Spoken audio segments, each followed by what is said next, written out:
ಎಲ್ಲರಿಗೂ ನಮಸ್ಕಾರ. ನಾನು ದಿಲ್ಶಾ ಚುಡಿವಾಲೆ, ಭಾರತ ವಿದ್ಯಾರ್ಥಿ ಫೆಡರೇಷನ್ ಜಿಲ್ಲಾ ಮುಖಂಡರು.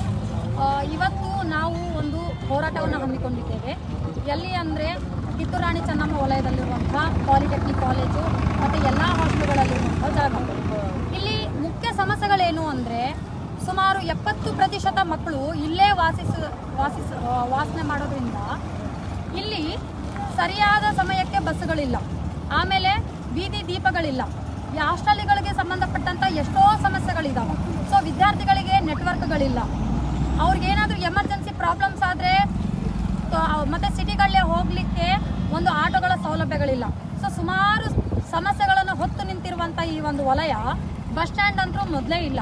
ಇಲ್ಲಿ ಆಲ್ರೆಡಿ ಕಾಂಟ್ರಾಕ್ಟರ್ ಪ್ರಕಾರ ಅಂದರೆ ಹೇಳೋವಂಥ ಪ್ರಕಾರ ಇಲ್ಲಿ ಆಲ್ರೆಡಿ ಬಸ್ ಸ್ಟ್ಯಾಂಡ್ ಸ್ಯಾಂಕ್ಷನ್ ಆಗಿದೆ, ಅದಕ್ಕೆ ಅಂತ ಸಮರ್ಪಕ ಹಣವನ್ನು ಮೀಸಲಾಗಿಟ್ಟಿದ್ದಾರೆ, ಆದರೂ ಇನ್ನೂ ಕಟ್ಟಡ ನಿರ್ಮಾಣವಾಗಿಲ್ಲ. ಸೊ ನಮ್ಮ ಉದ್ದೇಶ ಒಂದೇ, ನಮ್ಮ ಬೇಡಿಕೆಗಳು ಇಷ್ಟೇ.